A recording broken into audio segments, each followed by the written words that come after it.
E aí você falou algumas vezes a palavra, o termo aqui, bem feito, bem feito. O que não foi bem feito a ponto de gerar o recall? Você ficou emocionada agora? Eu fiquei não falando isso não, pra não chorar. Eu adoro fazer as pessoas chorarem.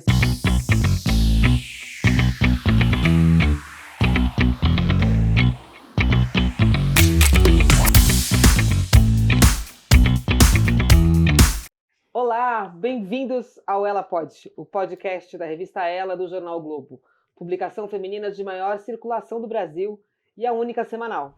Eu sou Marina Caruso, editora-chefe do Ela, e vou estar aqui com vocês sempre que a agenda da revista e de mulheres poderosas, como a nossa convidada de hoje, permitir. Influenciadora, empresária, ex-BBB, youtuber, marqueteira, cria da favela da Maré, dona de uma mansão de 18 milhões de reais e de uma fortuna que dizem que está em torno de 100. Bianca Andrade Boca Rosa é a nossa convidada desse primeiro episódio do Ela Pode. Obrigada, Bianca, por ter aceito ser a minha cobaia! Nossa, eu tô feliz demais, eu tô muito feliz, queria muito te conhecer pessoalmente. Que bom! Porque para mim, você pode. Você ajudou a reescrever a narrativa de uma menina da comunidade da Maré, ajudou a romper com padrões pré-estabelecidos, criou sua própria marca de maquiagem e fala abertamente sobre sexualidade, prazer, ambições, coisas que a gente vai falar aqui, tá bom? Sim, com certeza. Então eu vou começar quebrando o gelo com uma pergunta que eu sempre faço para os meus entrevistados desde que eu comecei no jornalismo, assim, com uns 19 anos. Se a gente é fruto da educação que a gente teve em casa, Sim. da escola onde a gente estudou, de amigos com quem a gente andava na juventude, o que você diria que foi preponderante para essa Boca Rosa, para essa Bianca Andrade que está aqui falando comigo hoje? A minha mãe, a Mônica. Olha, eu falo isso com a boca cheia, assim. Inclusive, ela é minha sócia em Boca Rosa, porque tudo que eu sou, tanto nos negócios, né, quanto na vida, de todos os meus traços de maturidade que eu tenho, que geralmente eu ouço, né, quando a gente está numa mesa de negócios. Inclusive, eu ouvi hoje isso, uma reunião antes de vir para cá, estávamos eu e minha mãe, a gente estava conversando, né, com alguns parceiros, e aí eles falaram, nossa, é filha da Mônica mesmo. Gente, então, ela assim... tem 29 anos, tá? Eu falei isso na abertura. Tudo isso que ela conquistou, ela tem só 29 anos, Tenho né? 29 anos, então... É fruto realmente da Mônica, da minha mãe. Então, toda entrevista eu sempre falo dela. E agora que as pessoas estão trabalhando diretamente com ela, agora sendo donas, né, 100% desse negócio, as pessoas olham para mim e entendem. Falam, agora eu entendo porque você sempre fala da sua mãe. Porque a minha mãe, assim, tudo que ela faz bem feito. Minha mãe é aquela pessoa que sabe de tudo. Ela sabe um pouco de mecânica, ela sabe um pouco de elétrica, ela sabe cozinhar, ela sabe costurar. Minha mãe sabe de tudo um pouco, assim. Então, eu cresci com essa referência na minha vida. E para minha mãe não existe não e nem preguiça. Pra minha mãe, assim, ela é uma mulher muito real, ela é uma mulher muito visceral, assim, você consegue ver na cara dela o tanto que ela é humana, mas, assim, é uma mulher que tá sempre ali pronta, sabe, pra dar a volta por cima, sempre pronta ali, sempre com muita vontade, assim, de fazer acontecer. Então, eu começo acompanhando a minha mãe como garçonete. Então, ela começou a vender bolos na comunidade, ela começa a crescer isso, começa a oferecer já a estrutura um pouco mais robusta ali pro negócio dela. E ali eu falei, mãe, eu sei que eu nunca fui aquela filha que gosta de lavar a louça. Nunca fui. Eu sempre estendi a roupa assim, ai, mãe, que saco, vou lá estender roupa, vou lavar a louça. Mas estava sempre ali com ela. Mas para trabalhar, eu era apaixonada. Eu ia de madrugada, a gente ia com um carrinho de mão, assim, porque a gente trabalhava na comunidade. Para ajudá-la a vender. A gente ia montar as festas, a gente ia de carrinho de mão, assim, para as festas. Então, para levar, né, todo o material nas caixas e tal, de uma maneira muito simples, assim, mas com muita vontade. Então, e aí, nessa época... eu começo já a criar conteúdos, mas não era um trabalho ainda, não era uma indústria, né? O Creator Economy não existia ainda, isso há 13 anos. A gente fez 13 anos ontem desse primeiro vídeo que eu gravei para o YouTube. Então, tem 13 anos que eu gravei esse primeiro vídeo de batom rosa, falando, galera, agora o meu blog, porque eu tinha um blog já há um tempinho, agora o meu blog vai se tornar um canal do YouTube e agora vai se chamar Boca Rosa. Nisso, começa a acontecer, e dentro de um ano eu começo já a conseguir trabalhar de uma maneira mais, digamos que informal. Eu fazia alguns vídeos tipo permuta, ganhava uma graninha, nem sabia como é que cobra por um vídeo. Eu sou dessa época, não era uma indústria que fatura bilhões como hoje, mas... E aí naquela época eu consegui já, também fiz curso de maquiadora, então juntei minha graninha, fiz o meu curso de maquiadora, comecei a maquiar também as clientes da minha mãe na época, então assim, ali já tinha uma graninha, porque a ordem foi essa, na verdade eu comecei a trabalhar com a minha mãe, peguei uma graninha, depois minha mãe para de trabalhar, quando eu já tô já faturando com Boca Rosa, né? Um pouquinho ali, mas já era uma renda que ajudava dentro de casa. Então, e aí em seguida minha mãe começa a trabalhar comigo. Então, quando eu penso em quem eu sou e tudo que a gente tem construído como Boca Rosa, eu falo, cara, a Big Boss é a Dona Mônica, tá? Que idade ela tem? 52 anos. Dona Maravilhosa. Mônica, um beijo pra senhora, viu? Que até eu fiquei com vontade de conhecer. Você acha que se você não fosse uma mulher branca e magra, a sua trajetória teria sido essa? Não, jamais. Jamais. Por mais que eu entenda, né, o quanto é importante a gente falar sobre isso, o quanto é importante eu falar dessa força de vontade que eu tive, de sair da favela e ter conquistado o que eu conquistei ali no suor do trabalho meu e da minha mãe. Se eu fosse uma mulher preta, não teria, e não fosse uma mulher padrão, eu não teria as mesmas oportunidades, né? Você Então, era uma exceção mesmo dentro da comunidade, né? eu não diria que eu era uma exceção num todo, assim, mas a minha história é uma exceção, né? A minha história é uma exceção, eu tenho consciência disso. E é por isso que a gente, hoje, cada conquista nossa, a gente tem esse papel de olhar para o todo e pensar em nossas amigas que estão lá ainda. O que a gente pode fazer por elas, O sabe? que você tem feito por elas, Bianca? Eu sei que na pandemia você foi super atuante, né? Sim. Queria que você falasse um pouco do que você já fez Sim. pela comunidade, por mulheres que você conhecia quando era menina ali dentro da Sim. comunidade, né? Dona Mônica, e aí, o que a gente fez de fato que transformou a nossa história? E foi acesso à educação, foi acesso à educação empreendedora, foi acesso a, a algo que eu não tive realmente antes. E foi acesso a essa educação empreendedora que me deu a oportunidade de falar, caramba, existe esse caminho, existe um caminho que é possível de eu realizar o meu sonho. E quando eu fui tendo contato cada vez mais, né, com informações, com a parte técnica também do empreendedorismo, quanto mais eu fui tendo esses privilégios na minha vida, foi quando eu fui atuando e conseguindo transformar ali a minha história. Então a gente entendeu que a gente, além de ajudar financeiramente, a gente precisava também devolver um pouco disso tudo que a gente teve na nossa vida, que fez o nosso diferencial, que é de fato levar a educação empreendedora para essas mulheres. Então é isso que a gente queria também trazer. Quando eu falo de Boca Rosa de Boca Rosa Academy, que é esse projeto, que é um projeto social que leva a educação empreendedora, a gente vai para a 5ª edição agora, e para mulheres de favela. Então, não só na comunidade da Maré, mas em outras também. a gente a gente já visitou alguns lugares no Brasil. E você tem ideia já de quantas mulheres, ou de quantas pessoas o programa já beneficiou? Agora vai para 250, porque a gente coloca 50 mulheres empreendedoras para cada edição. Inclusive, foi um número que a gente trouxe, porque assim, mas eu não sabia como fazer. Tipo, não foi um projeto que a gente fez porque alguém indicou. Era assim, vamos fazer hoje o que tem hoje? Como é que a gente faz para ajudar essas mulheres? E foi um ano de gap que eu tive de lançamento de Boca Rosa, a gente começou ano passado. Na verdade, foi no início do ano passado. Então, no início do ano passado, eu falei, ok, vou ter um ano que eu vou ter um gap de lançamentos, então eu vou ter tempo para pegar esse meu time, foi meu próprio time que fez esse projeto. Então, eu vou pegar o meu próprio time e a gente vai desenhar essas aulas para essas mulheres e tem que ser presencial. Porque se a gente fizesse online, a gente entende que o que elas precisam também é uma rede de apoio. Essas mulheres nunca trabalharam com rede de apoio. Então, a gente levando uma estrutura para elas, para lá, em outros lugares a gente até montou uma estrutura, a gente conseguiu ajudar financeiramente. A criação de um espaço físico Na criação mesmo. de espaço físico, em Heliópolis a gente fez isso. E ali, quando a gente sai desse projeto, que são 6 encontros, geralmente, alguns tiveram mais, outros menos, mas quando a gente acaba esse projeto, elas viram assim uma potência, porque agora elas têm uma rede de apoio, elas têm uma outra para conversar, elas têm a outra para se ajudar. Então, é um projeto que me arrepia. De tudo que eu faço na minha vida, eu falo, gente, se tem algo que eu faria todos os dias sem cansar, seria o Boca Rosa Academy, seria esse projeto. Aí quando você vê que você está fazendo realmente alguma coisa com propósito, que faz a diferença. Muito legal. No início desse mês, durante a live de pré-venda de Boca Rosa Beauty, você faturou 5 milhões de reais e vendeu 64 mil itens, sendo o primeiro milhão atingido em apenas 10 minutos, é isso mesmo? Sim. A que você acha que se deve tanto sucesso? Quando a gente fala sobre o sucesso da Boca Rosa, da marca Boca Rosa, eu tenho o costume de dizer, Marina, que não é... A Boca Rosa, ela foi feita pela Bianca e pela Mônica, mas a Boca Rosa, ela tem um compromisso, assim, sabe? Eu sinto isso.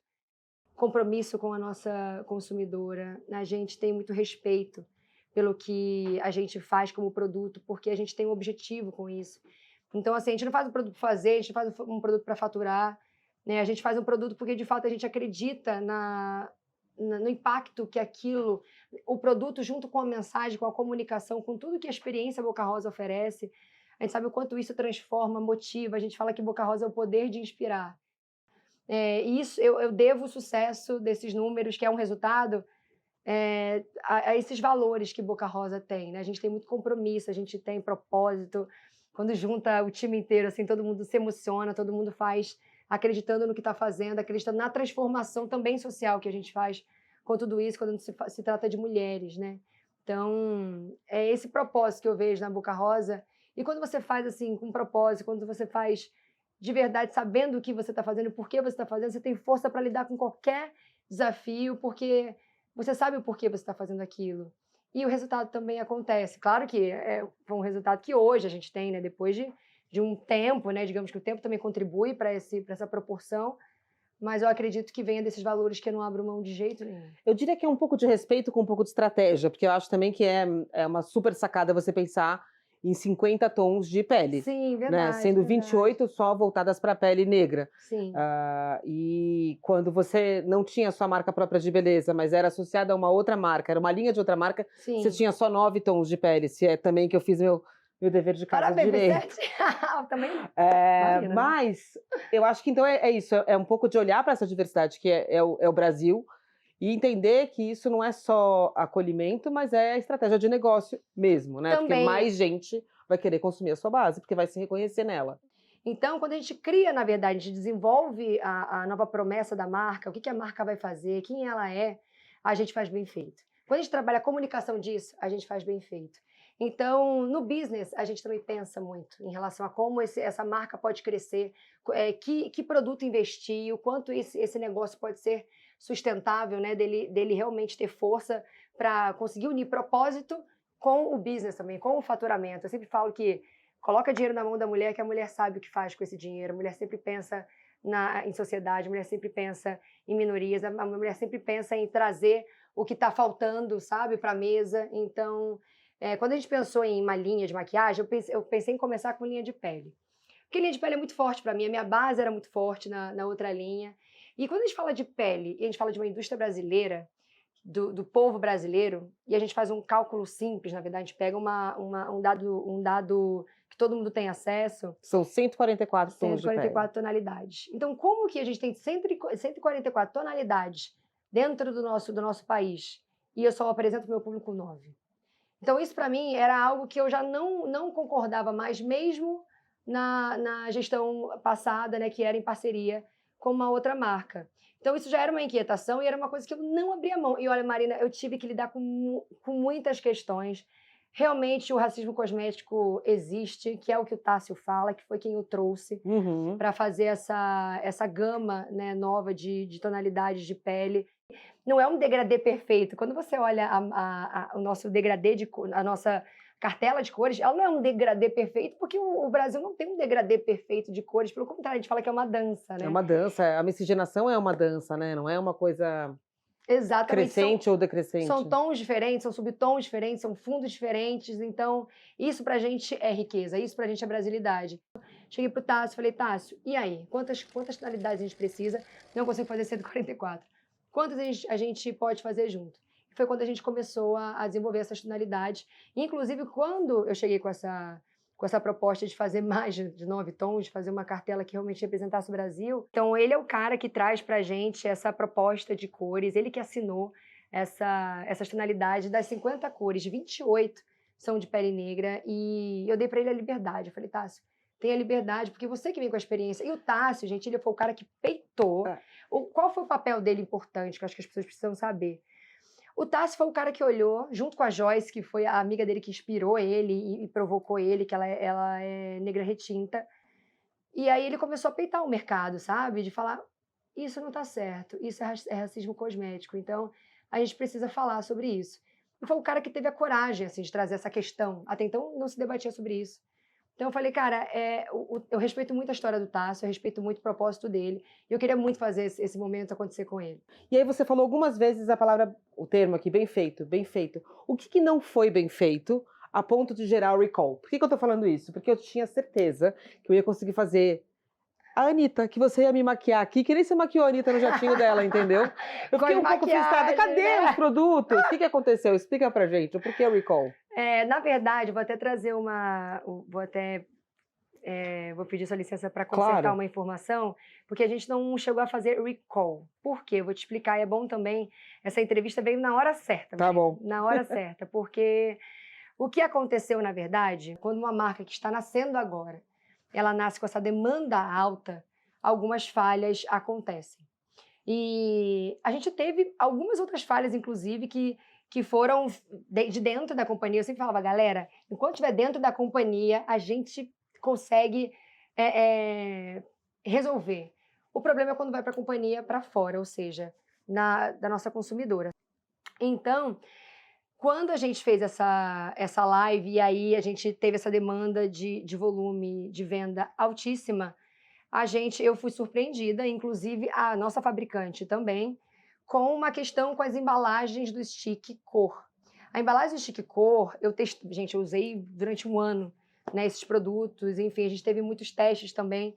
A nossa fabricante também trouxe para a gente documentos dos testes, mas o que aconteceu é que ela tinha uma complicação no sobe e desce dela, sabe? Nessa mecânica Da de bala subir do e descer. stick.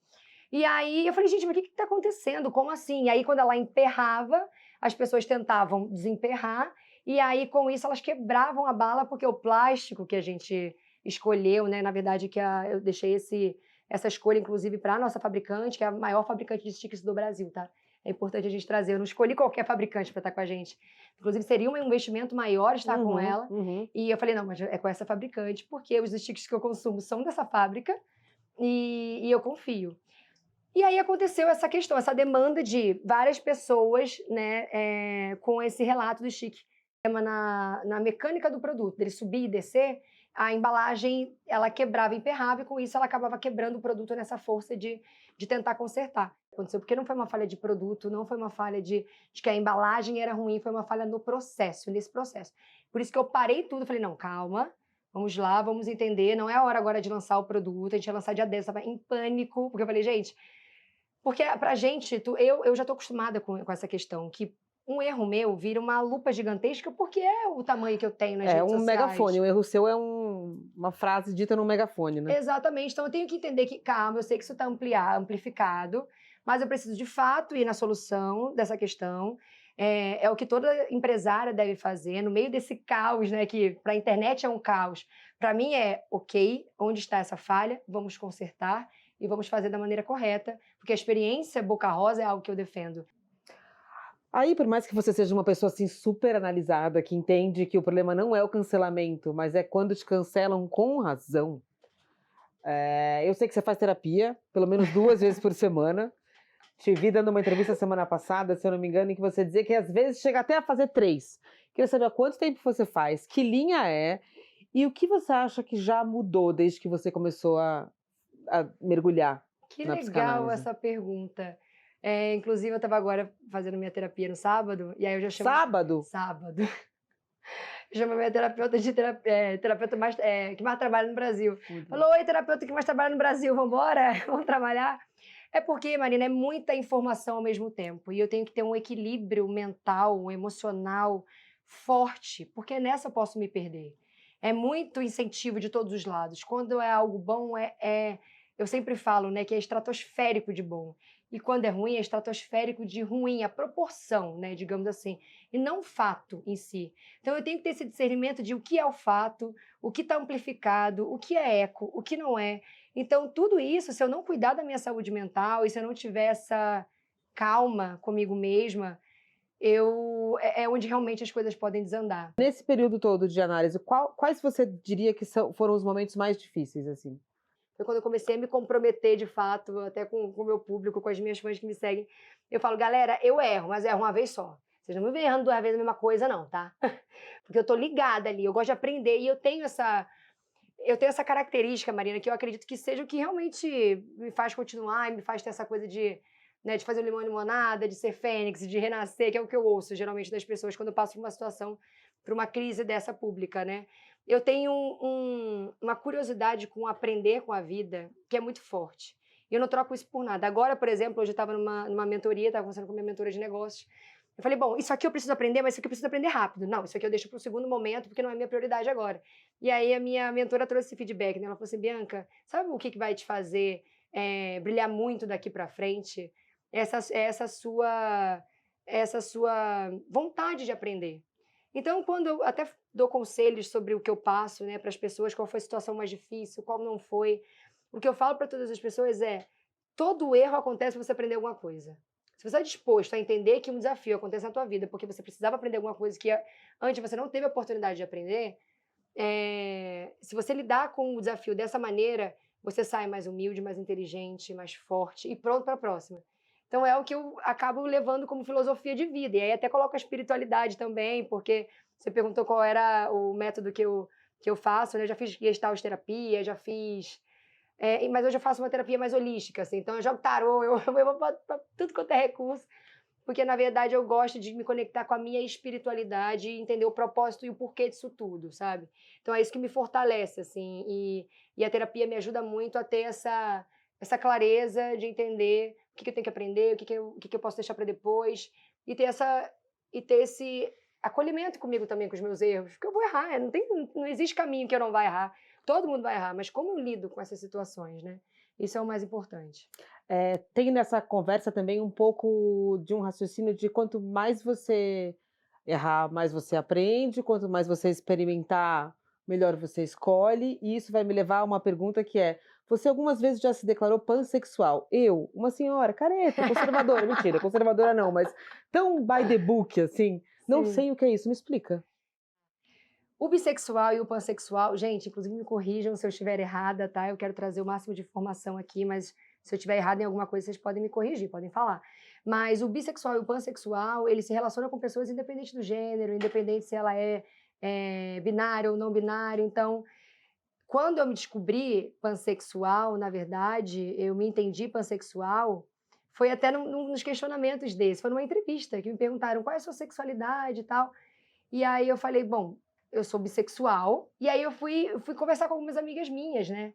Até então, e aí nessa questão de bissexual e pansexual, que tem a ver com se relacionar com pessoas, independente do gênero dela, foi porque eu de fato tive relacionamentos e me senti atraída por pessoas que não eram pessoas héteros, cis. Então, nisso eu pensei, caramba, então eu posso me considerar uma pessoa bissexual ou pansexual. E quando me perguntam, eu respondo, né, de forma natural, assim como falo de outros assuntos. E é uma coisa que você trabalha na terapia, e é uma coisa que você fala sobre isso aqui para quem está assistindo a gente, que você já deve ter conversado com Dona Mônica também, com não é? certeza, a primeira pessoa, quando eu beijei a primeira mulher, eu falei, mãe, vem aqui, deixa eu contar uma coisa.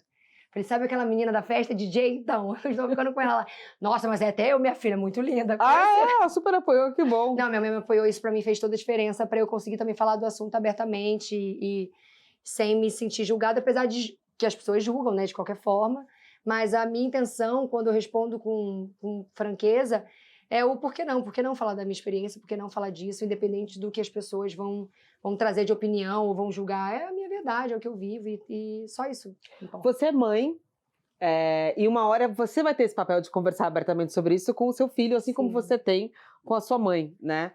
Como você imagina esses temas mais delicados na educação do Cris? O Cris está com quantos anos? 3? Vai fazer 3 agora. 3. E o quanto o Fred, seu ex-marido, compartilha desses mesmos valores que você? Então, assim, é toda uma questão que a gente discute, e aí eu e o Fred, a gente tem uma conversa muito aberta e muito franca, ele tem o mesmo pensamento, então a gente já traz isso para a vida do Cris em outras áreas. A gente não fala de nenhum tipo de questão que não seja para o momento. Claro, para a idade dele, é cedo, mas pensando mesmo. Mas a gente longo prazo. já pensa na criação dele, já desde quando ele nasceu, a gente já estava, meu Deus, e aí, como é que a gente faz para ensinar para essa criança que ele pode usar rosa se ele quiser usar rosa? Tudo certo, se usar rosa, se quiser usar azul, se quiser usar preto. Enfim, então a gente trabalha bastante isso já com ele. Tenho 2 perguntas aqui finais pra gente. Uma é sobre as suas metas, que são bem ambiciosas. Além de investir 30 milhões do próprio bolso na nova marca, você espera faturar 120 milhões no segundo semestre e outros 300 em 2025? É isso de Jesus. Vai dar tudo certo. Sim, porque a gente acredita que o faturamento é uma oportunidade também de crescimento para a nossa marca. A gente quer muito que a nossa marca, que a marca Boca Rosa seja realmente uma marca que tenha oportunidade, uma marca que seja grande, uma marca que cresça no mercado, né? Uma marca que foi fundada por 2 mulheres, uma marca que fala sobre o público feminino. Mas você tem investidores além de você? Não tenho investidores.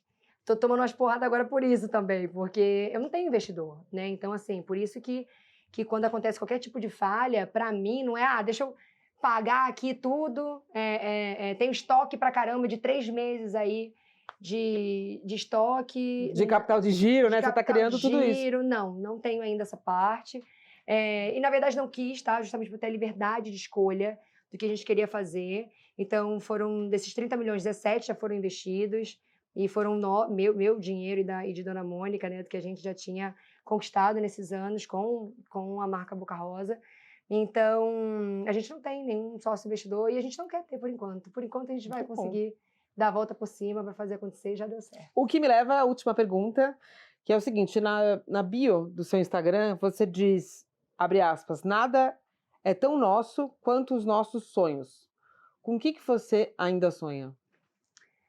Eu sonho com tanta coisa, eu sonho que Boca Rosa seja uma marca de maquiagem que atenda a diversidade do nosso país, que faça diferença na vida das pessoas, que façam que mulheres que nunca puderam ter uma maquiagem da cor delas, que pela primeira vez ela tenha de uma marca brasileira. Quando eu falo de sonho, esse dia eu estava rezando, né? E aí eu falei, Deusão, e toda a galera que eu chamo, né? Eu tenho meus rituais. E aí eu falo, me lembra do meu propósito, me lembra do porquê que eu comecei isso tudo. Me lembra do porquê que eu tô sonhando com isso. E aí eu lembro de onde eu vim, me lembro da minha história, eu lembro que eu faço com Boca Rosa Academy, nesse projeto que leva informação empreendedora para mulheres de comunidade. Então esse é meu sonho. Meu sonho é continuar fazendo o que eu faço com o propósito que eu tenho e que eu esteja sempre pronta para lidar com cada desafio, porque isso é um sonho grande. Eu vejo o quanto isso é corajoso da minha parte e que eu tenha força para lidar com... Você ficou emocionada agora? Eu fiquei, não falando isso não, eu vou chorar. Eu adoro fazer as pessoas chorarem. Se eu não fizer ninguém chorar na entrevista, não fui uma boa entrevistadora. Sim, é onde... O que te emociona nessa fala? Cara, eu gosto muito do que eu faço. Eu gosto muito, é muita paixão, é muito amor. Vai que saco, peraí. E aí, quando a gente gosta, a gente se importa. E quando a gente se importa, a gente sofre junto, né? Então, mas... voltando para o meu sonho é de fato continuar tendo força para fazer o que a gente faz como marca, para continuar apostando no que eu aposto, defendendo o que eu defendo, levando para o mercado nacional o que o mercado nacional precisa, e que eu tenha força para lidar com todas as questões, os desdobramentos que isso causa. E eu vou ter força, eu vou continuar e vai dar tudo certo. Já deu.